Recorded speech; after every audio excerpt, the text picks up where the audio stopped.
warahmatullahi wabarakatuh. Bismillahirrahmanirrahim. Alhamdulillahi rabbil alamin.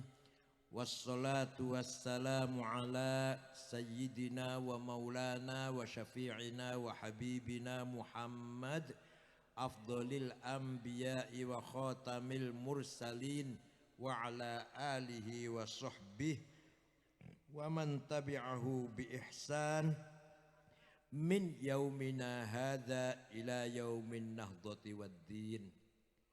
Akhil azizil muhtaram sahibil ma'had Riyadil Jannah, Riyadil Jannah, Kiai Amir Ma'ruf arrafahullah, mudah-mudahan dikenalkan oleh Allah kepada seluruh masyarakat.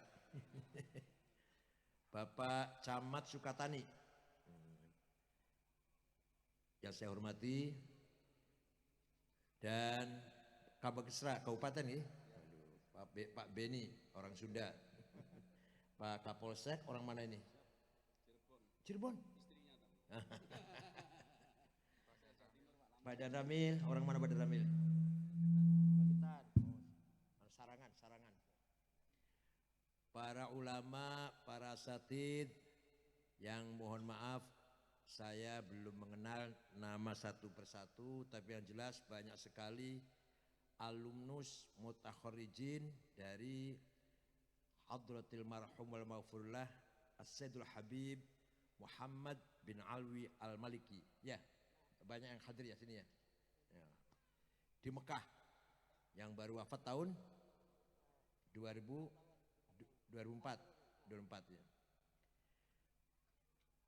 Pengurus NU cabang maupun MWC, Ansor, Pagar Nusa, Fatayat Muslimat, Ibnu PPNU yang berbahagia, Bapak Ibu sekalian, alhamdulillah malam hari ini saya bisa nyampe ke pojok utara Bekasi. Dekat laut sudah, dekat laut ya? Masih jauh. Jauh, 3 kecamatan lagi. Oh gitu. Dalam rangka meresmikan berdirinya pesantren Ma'had minal Ma'ahidil Islamiyah Manba'ul Ilm wal Ma'arif Ad-Diniyah, yaitu Riyadil Jannah di desa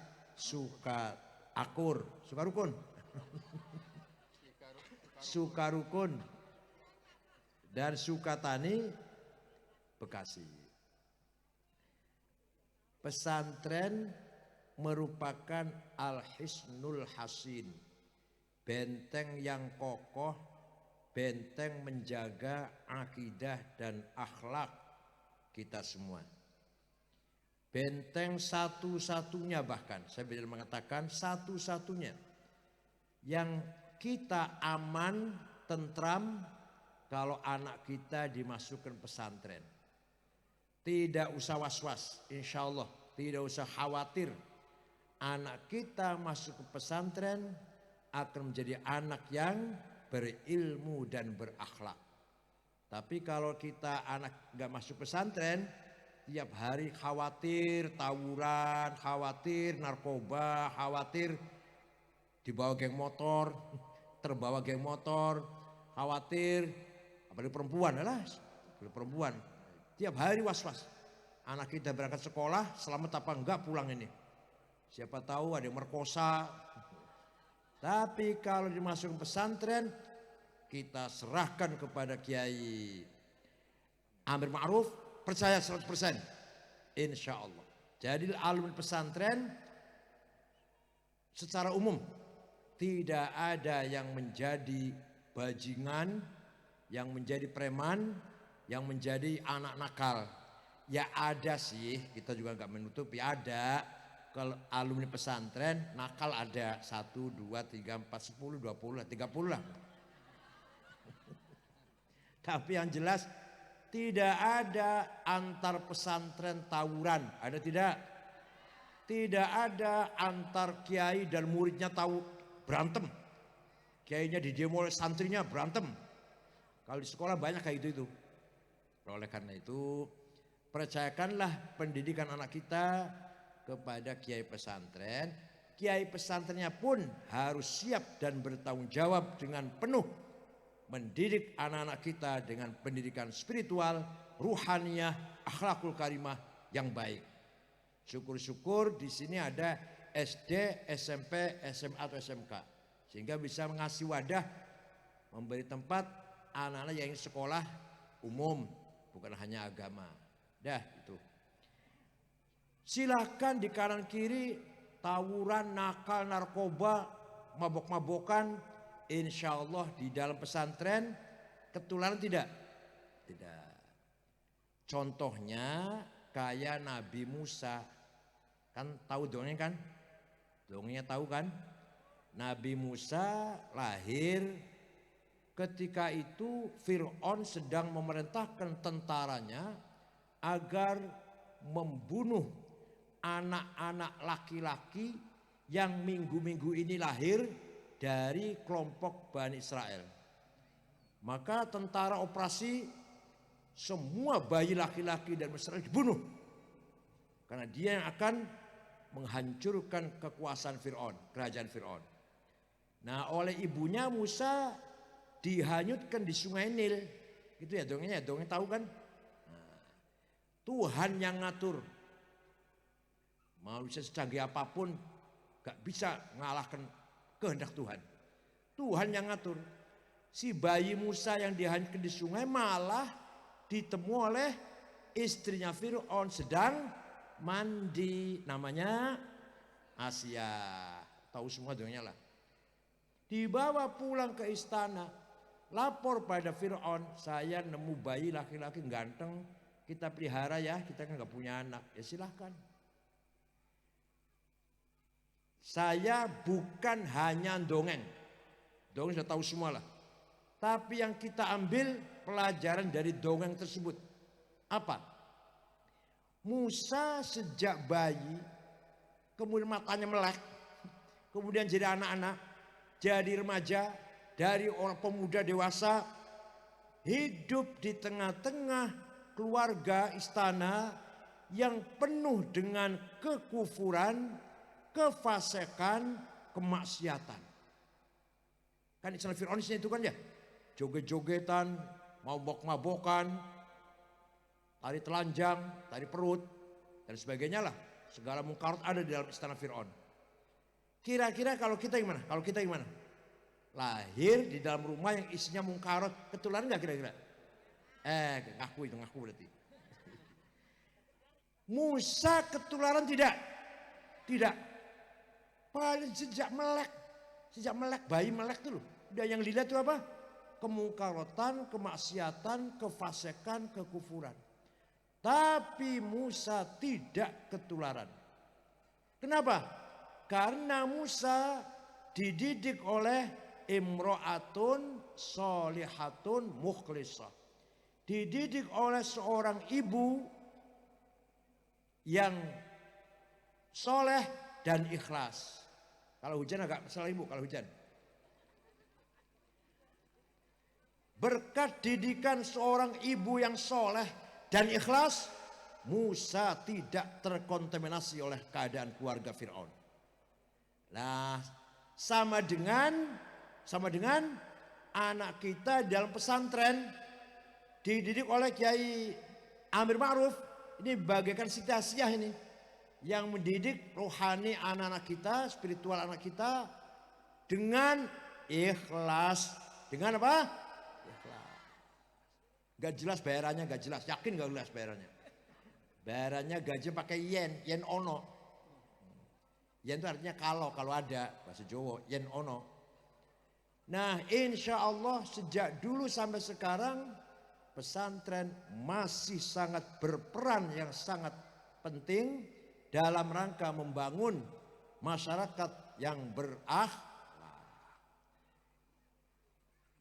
Wa'lamu anna fikum rasulallahi law yuti'ukum fi katsirin minal amri la'anittum walakinna Allah habbaba ilaikumul imana wa zayyanahu fi qulubikum wa karraha ilaikumul kufra wal fusuqa wal isyan ulaika humur rasyidun.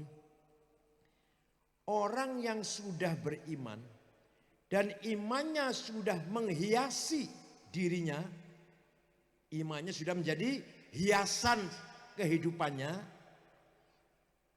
maka orang seperti itu akan benci kekufuran, akan benci kemungkaran kefasikan, akan benci kemaksiatan. Orang kalau imannya tebal udah gitu gampang lah. Orang kalau imannya kuat, benci kufur, benci fasik, benci maksiat, benci mungkarat.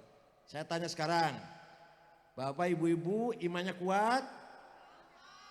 Oh insya Allah. Bapak ibu imannya kuat? Benci kekufuran? Benci kefasikan? Apa fasik itu apa sih? Fasik itu bukan perbuatan, fasik itu bukan, itu maksiat namanya, itu sih dosa. Fasik itu hatinya dengki, takabur, hasud, suudzon, benci, permusuhan, dendam, pelit, syirik, betul. Hati lah. Benci itu benci? Jawab yang keras. Benci itu pernah melakukan?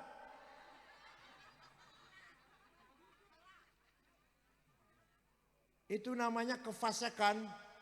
Hatinya sombong, egois, tamak, rakus, gak pernah bersyukur, kurang terus, geragas bahasa Jawanya. Apalagi dengan tetangga suudzon, tukang menyebarkan fitnah, adu domba. Benci gak itu? Benci gak? Pernah ngelakoni? Pernah ngaku.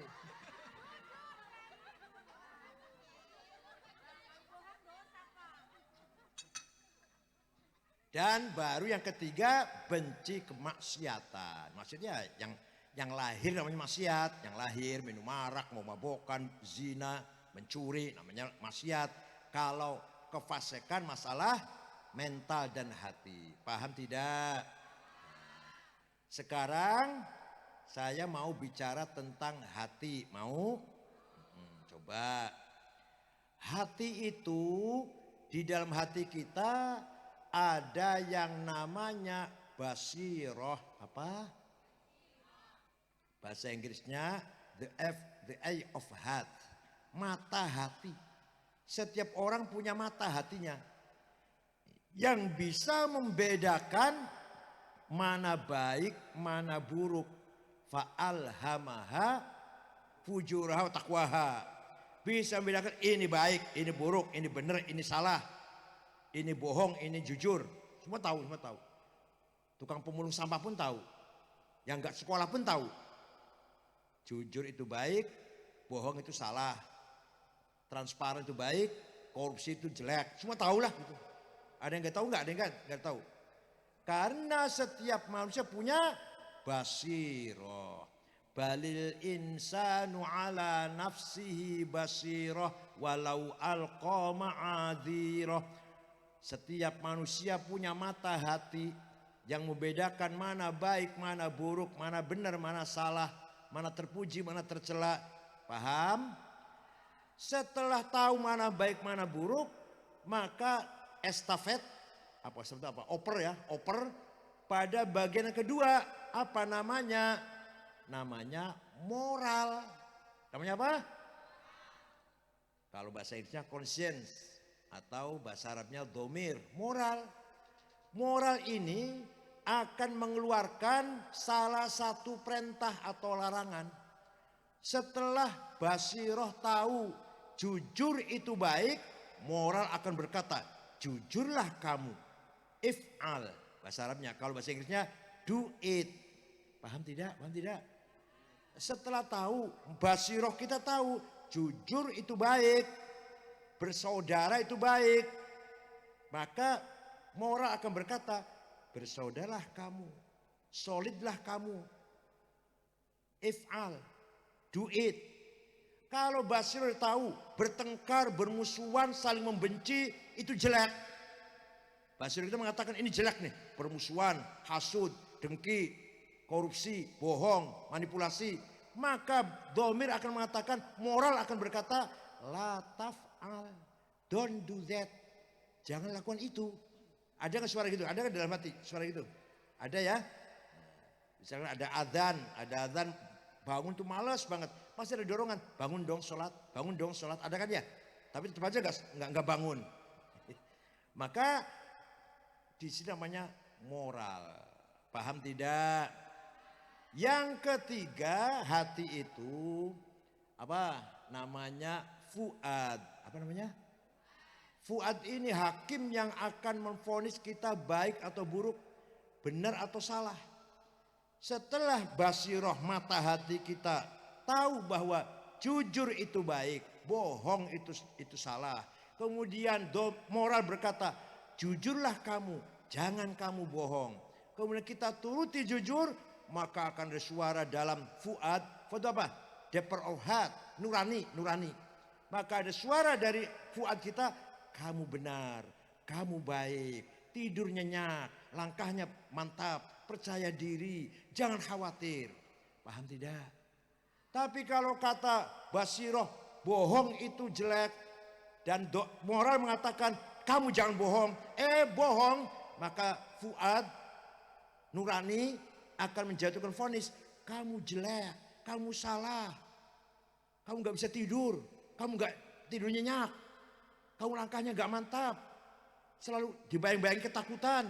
Paham tidak? Pengalaman ibu begitu, pengalaman?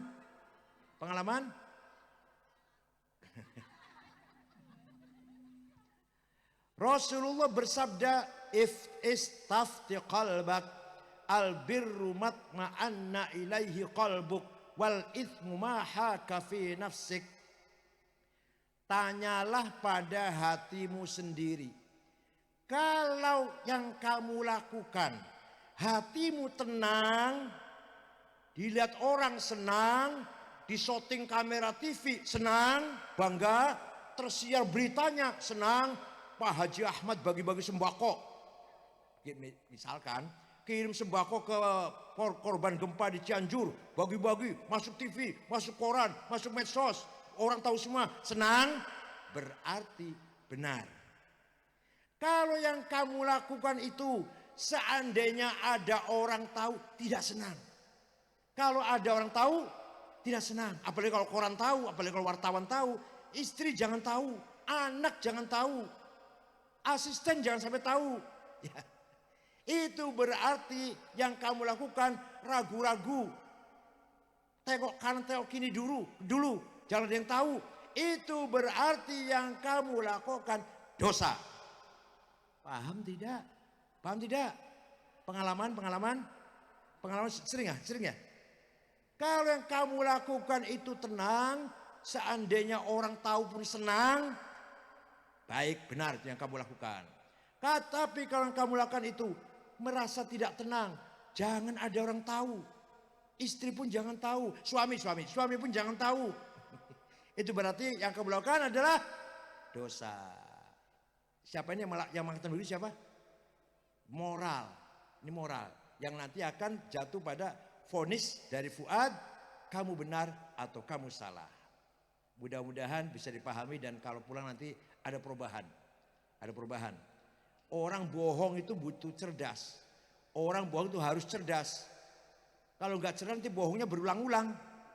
Misalkan suami bohong istri, kemarin harus ingat-ingat bohong apa ya kemarin itu. Jadi jangan ulang bohongnya. Paham nggak? Atau istri bohongi suami. Itu harus cerdas. Kemarin saya bohongnya apa ya? Sekarang harus ganti bohongnya. Kan gitu ya? Nah, merasa berarti. Nah, itu namanya membangun hati yang beriman seperti itu. Hati yang punya basirah, punya penglihatan hati, punya moral, punya fuad. Lah fuad ini, kata Al-Quran, maka dzabal fuadu ma ra'a. Yang namanya fuad, yang namanya nurani tidak bisa bohong. Mau bohong tuh nggak bisa. Alhamdulillah. Mau bohong tuh nggak bisa. Misalkan, wallahi demi Allah saya tidak ikut campur. Ikut, gitu enggak? Pernah? Demi Allah saya nggak tahu menau. Tahu. Sumpah saya nggak dapat. Sumpah dapatnya sedikit, banyak. Gitu pengalaman? Sama dengan saya dong. Jadi yang namanya fuad, yang namanya deeper of heart tidak bisa bohong. Al-Quran mengatakan makadzabal fuadu ma ra'a.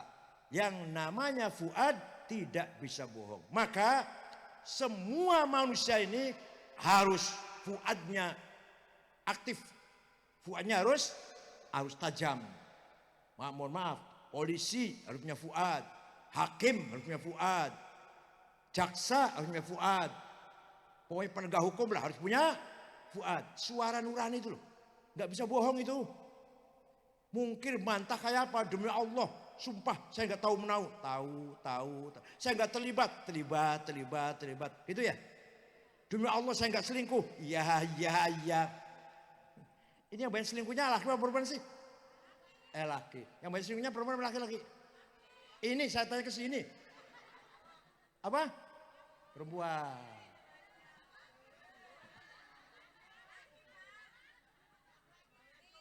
Namanya dua-duanya. Sana pun sini laki-laki. Sebenarnya dua-duanya sama. Kalau imannya sudah seperti ini, Bu, kalau iman sudah seperti sini, silahkan lihat film porno yang ada di Google atau YouTube, gak akan ketularan. Kalau hati sudah seperti tadi itu, silahkan lihat di YouTube provokasi radikalisme, provokasi ngebom. Ayatnya walladzina ukhriju min jarihim wajahadu wa udhu fi sabili wa qatalu qutilu lau kaffir anhum sayi'atihim wa jannatin tajri min tahtiha anhar. Ayo kita keluar dari rumah, jihad, membunuh atau terbunuh, langsung balasan surga, langsung keluar dari rumah jadi pengantin, bawa bom bunuh diri. Itu provokasi di YouTube-nya seperti itu. Tapi kalau imannya seperti tadi sudah ketularan, tidak terpengaruh enggak terpengaruh, jangan insya Allah. Kalau imannya sudah seperti tadi, kalau basirohnya tajam, moralnya tajam, fuadnya berfungsi dengan baik, silahkan lihat film porno, gak akan ketularan. Silahkan lihat provokasi radikalisme, terorisme, gak akan terpengaruh. Silahkan lihat provokasi liberal, sekuler, apa itu agama, apa itu cium tangan orang tua, apa itu cium tangan Kiai Habib, apa itu pengajian, itu namanya liberal namanya, atau sekuler. Terpengaruh nggak kalau hatinya sudah bagus? Tidak. Dan seperti Nabi Musa, walaupun hidup di tengah-tengah istana yang isinya maksiat, mungkar, kekufuran, Nabi Musa tidak ketularan. Paham tidak? Nah, kita ini zaman sekarang namanya zaman apa? Medsos. Saya suka baca berita karena nggak ada kesempatan lihat TV, lihatnya di medsos. Penting, berita kan penting. Beritanya bagus, tapi di sela-sela berita ada iklan obat kuat, ya enggak? Pegang HP semua kan, pegang iPhone semua kan? Di tengah-tengah berita ada iklan obat kuatnya nggak apa-apa, bagus, obat kuat nggak apa-apa. Gambarnya itu yang menjijikkan. Alat semua juga tahu lah. Iya. Nah, nggak tahu. Berarti nggak pernah buka iPhone kalau itu. Kalau suka buka berita lewat berita bagus, berita seperti TV berita. Tapi iklannya tuh obat kuat, gambarnya menjijikkan. Tapi kalau imannya sudah seperti yang saya katakan tadi, silakan lihat gambar itu, nggak akan ketularan. Saya lihat film porno, nggak akan ketularan. Kira-kira bukan lihat film porno ketularan enggak? Ya enggak, alhamdulillah. Asal syaratnya tadi apa? Ayo, ingat enggak? Syaratnya apa tadi? Basiroh, moral, fuad. Kalau tiga-tiganya hebat, Lihat film porno pun gak angkat tulang, malah jijik. Malah jijik malah, enek mau muntah. Paham tidak? Lah anak ibu kalau di pesantren kan seperti itu nanti. Seperti itu nanti pesantren. Benci kemaksiatan, benci kemungkarotan, enek. Apa enek tuh? Ngerti enek ya? Dia melihat gambar maksiat itu enek, mau muntah. Tapi kalau ibu melihat gambar itu dengan menikmati, berarti basirohnya rusak, berarti moralnya bejat, berarti fuadnya nggak berfungsi. Itu yang namanya orang fasik. Paham tidak?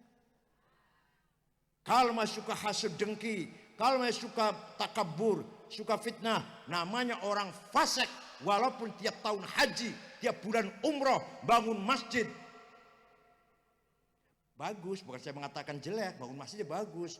Nyantui fakir miskinnya bagus. Pergi haji bagus, saya nggak bilang jelek. Tapi artinya orang yang hatinya kotor seperti itu, walaupun haji tiap tahun, tiap bulan umroh, bangun masjid sudah 100 masjid, menyantuni fakir miskin ribuan, termasuk wakatsirum minhum fasiqun. Paham tidak? Oleh karena itu Allah di dalam Al-Quran memuji Rasulullah bukan gantengnya. Rasulullah ganteng tampan, gak kayak ente pesek gitu enggak. Ini udah pesek hitam lagi. Rasul tampan ganteng, gagah. Tapi apa itu Quran memuji Rasulullah ganteng? Tidak ada. Rasulullah cerdas, pintar, cerdas, jenius. Tapi Quran tidak memuji Muhammad kamu jenius, enggak. Rasulullah sukses, perjuangan sukses berhasil. Tapi Quran tidak memuji Muhammad kamu sukses, enggak. Yang dipuji adalah akhlaknya Rasulullah. Gantengnya tidak, pintarnya tidak, suksesnya tidak, beraninya tidak. Yang dipuji apanya? Wa innaka la'ala khuluqin azim. Sungguh engkau Muhammad orang berakhlak mulia. Bil mu'minina raufur rahim. Sangat santun kepada orang mukmin. Coba Rasulullah dipuji Al-Quran. Mohon maaf ya Bu ya, mohon maaf Bu. Saya ini, maaf, yang senang muji-muji di medsos ya banyak. Yang mencaci maki saya juga banyak. Ngancam, bahkan ngancam, mengkafir-kafirkan saya banyak. Dua-duanya tidak berpengaruh bagi saya. Kenapa? Yang muji sama dengan saya, yang nyaci maki sama dengan saya. Apa? Makan nasi, ikan asin, sambal terasi. Kalau udah kenyang lari ke WC. Ayo sama enggak itu berarti? Yang muji saya sama, ikan asin, sambal terasi, lari ke WC. Yang nyaci maki saya sama. Maka siapapun yang muji saya tidak pernah sombong, tidak pernah berpengaruh dengan pujian itu. Siapapun yang mencaci maki, semua kafir-kafirkan saya nggak pernah terpengaruh, minder atau kecil hati. Karena siapa? Yang muji dan caci maki saya sama dengan saya. Makan ikan asin, sambal terasi, terong, sudah kenyang, lari ke. Ngapain bangga dipuji oleh orang itu, atau ngapain takut dipuji orang seperti itu? Paham tidak? Nah, setelah 8 tahun Rasulullah di Madinah, kemudian masuk kota Mekah. Yang tadinya Rasul lari dari Mekah, yang tadi para sahabat lari sembunyi-sembunyi ke Madinah, lari dari Mekah, ketakutan. Sekarang umat Islam Rasul dengan puluhan ribu mau masuk Mekah tahun 8 Hijriah. Tahun berapa? Sebelum masuk kota Mekah berkemah dulu di luar kota. Itu orang Mekah melihat Muhammad luar biasa. Sekarang pengikutnya sudah puluhan ribu. Besok masuk kota Mekah pasti Muhammad balas dendam. Pasti Muhammad akan melampiaskan kemarahannya dengan orang-orang atau dengan kita yang dulu menyiksa, yang dulu menghina, yang dulu menyakiti, bahkan membunuh. Sahabat Yasir dibunuh, sahabat Sumayyah dibunuh, sahabat Bilal, Ammar, Suhaib, Mus'ab disiksa. Rasulullah disakiti, dihina, dilempari batu kakinya. Paham ya? Besok Muhammad akan balas dendam. Bumi hangus, Mekah berdarah-darah. Besok pagi Nabi Muhammad masuk kota Mekah, diikuti puluhan ribu sahabat. Memang ada kelompok yang mengatakan al-yaum yaumul malhamah, hari ini balas dendam. Ada sahabat begitu. Nabi mendengar, siapa itu? Jangan, salah. Ayo ganti, yel-yelnya ganti, spanduknya ganti. Al-yaum yaumul marhamah. Apa? Hari ini hari silaturahim, kasih sayang. Karena seluruh kota Mekah itu dengan Nabi Muhammad ya kerabat semua, famili semua, sama-sama suku Quraisy. Saya tidak akan balas dendam, tidak ada permusuhan, saya maafkan semua. Orang Mekah yang sembunyi di rumah keluar semua, tadinya ketakutan, keluar semua menyalami Nabi Muhammad dengan berkata, bi abi wa ummi antal karim ibnil karim ibnil karim.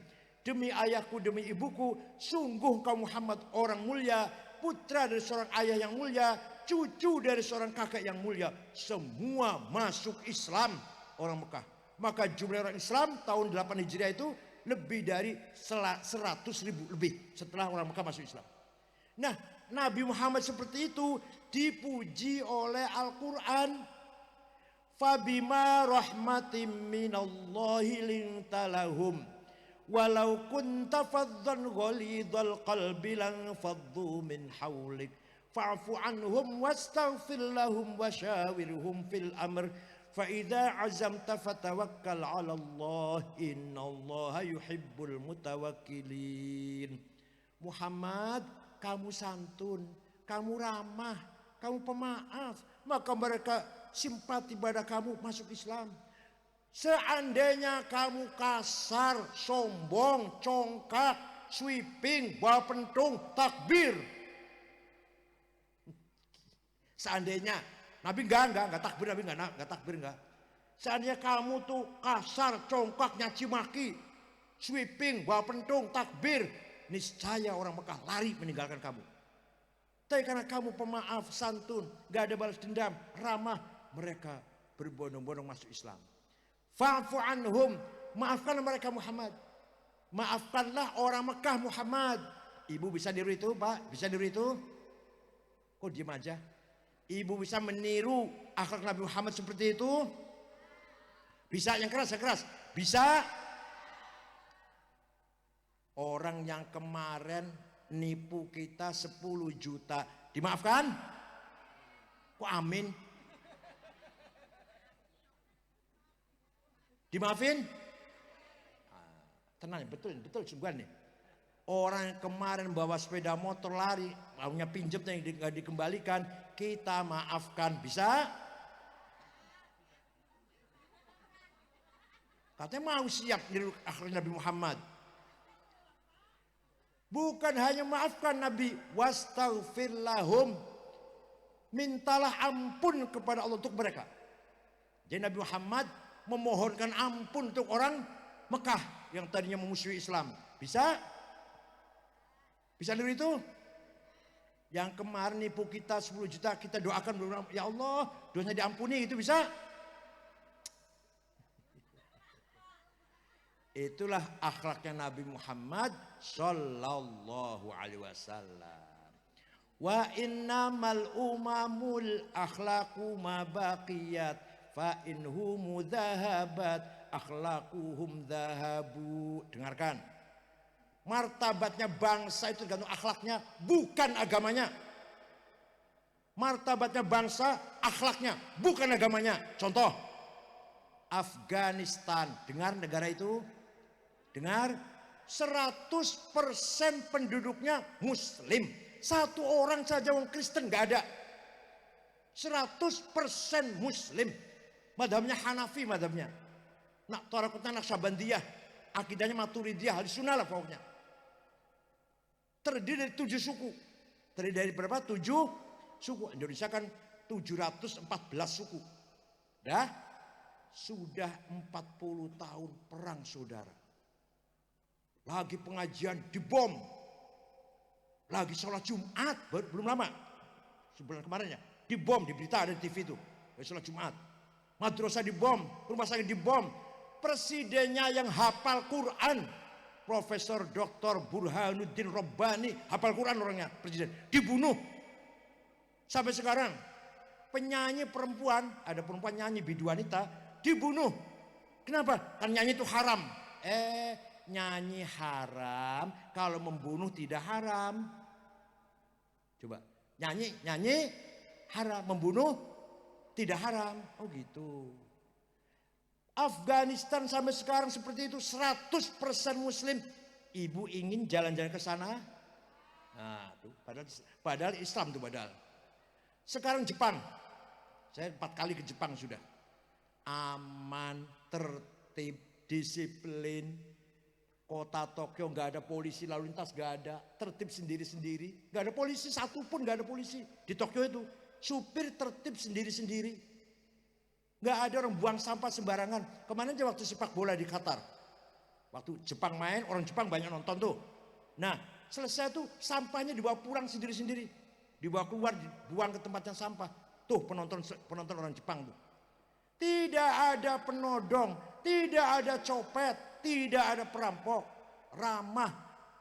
Jalan saya jalan malam-malam, tenang, gak ada rasa takut. Malam-malam jalan-jalan dari KBRI menuju ke rumahnya teman, menuju ke masjid. Saya tengok sampai pulang sampai jam 12:30, jalan kaki, aman, tentram, gak ada rasa takut. Ingin ke sana? Loh, padahal bukan orang Islam, ada Jepangnya. Agamanya Shinto, agamanya apa namanya? Shinto. Saya pernah ke negara Australia tahun 2012. Jalan-jalan Australia, 6 kota, Sydney, Perth, Melbourne, Adelaide, Brisbane, setengah bulan. Setelah akan pulang di Sydney saya belanja oleh-oleh di toko-toko kecil gitu. Dapat 2 kresek, kaos, anduk dan sebagainya, kenang-kenangan. Pulang ke hotel, saya beresin, besok mau terbang pulang ke Jakarta. Jam 6 terbang. Mau nilpon, HP saya nggak ada. Kasur saya bolak-balik, pojok-pojok, nggak ada, hilang. Ya udah, HP hilang sudahlah, gampang beli lagi lah. Udah tidur jam 9, ada orang ngetok pintu. Saya buka, pegawai hotel dengan ada satu laki-laki bawa HP saya. Pak, ini HP sampean ketinggalan di toko saya. Akhlak itu namanya. Kira-kira kalau ada HP ketinggalan di Sukatani gimana kira-kira? Orang Islam, ada orang Islam padahal tuh. Ngaji lagi, NU lagi, Ahlussunnah Jamaah lagi. Masya Allah. Jadi kira-kira kalau ada HP ketinggal di warung, di restoran atau warung lah, atau di Alfamart di situ, di Sukatani atau Sukarukun. Kira-kira di mana HP itu? Saya pernah pergi ke negara Mali, Afrika Barat, Mali itu. Dari Jakarta 16 jam. Rombongan dengan Muhammadiyah, dengan Al-Irsyad, Matul Anwar, 6 ormas lah, berangkat semua. Atas undangan presiden. Di kota ibu kota namanya Tembakto namanya. Tidak ada rumah dikunci pintunya. Tidak ada rumah ditutup pintunya. Tidak rumah dikunci jendelanya. Tidak ada mobil masuk halaman. Tidak ada sepeda motor masuk rumah. Sepeda motor ditinggal di halaman, kuncinya masih gantung. Saya lihat sendiri tuh, sepeda motor tinggal di depan rumah, kuncinya masih gantung. Kira-kira di Sukatani kalau sepeda motor ditinggal di rumah, di halaman, masih kuncinya masih ada. Gimana kira-kira? Padahal Islam, padahal ngaji. Maka martabatnya bangsa itu agamanya apa akhlaknya? Syukur-syukur ya Islam ya akhlak. Paham tidak? Atau gampang saya gini. Punya tetangga sebelah utara Pak Haji tapi cangkemnya cerewet, galak, bawel, pelit, sombong, takabur, senang tidak? Punya tetangga sebelah kidul non muslim, Cina tapi ramah, santun, sabar, gotong royong, tolong menolong, senang tidak? Tuh, jelas akhlak lebih penting daripada agama. Maka untuk menjaga nama baik Sukatani, terutama Sukarukun, akhlak harus dibangun. Jangan sampai begini, kamu mau kemana? Mau ke Sukarukun. Oh tenang, sana aman, sana sini tenang. Nggak ada maling, nggak ada copet, nggak ada orang nakal. Kalau kamu kehabisan uang, nggak ada, orang baik-baik semua lah. Jangan sampai mau kemana? Ke Sukarukun. Hati-hati, saya pernah ke sana, saya sholat di masjid, sepatu hilang. Jangan sampai tuh. Paham tidak? Mari kita bangun akhlakul karimah. Akhlak datang dari mana? Dari hati tadi. Apa namanya hati? Dari apa namanya? Basiroh, moral, domir, dan fuad. Alhamdulillah paham. Senang saya paham ini. Gitu ya. Maka sekali lagi pesantren kita dukung yang akan menjaga akhlaknya anak-anak kita semuanya. Pesantrennya pun, kiainya pun harus mengikuti metode pendidikan yang mumpuni, yang betul-betul profesional.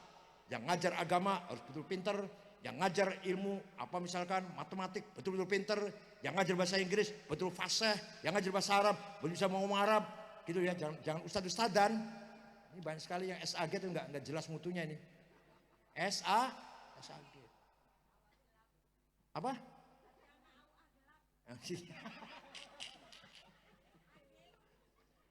Kalau enggak profesional ini saya bisanya agama, lumayan lah agama. Ibu jangan ngirim sepeda motor rusak sama saya.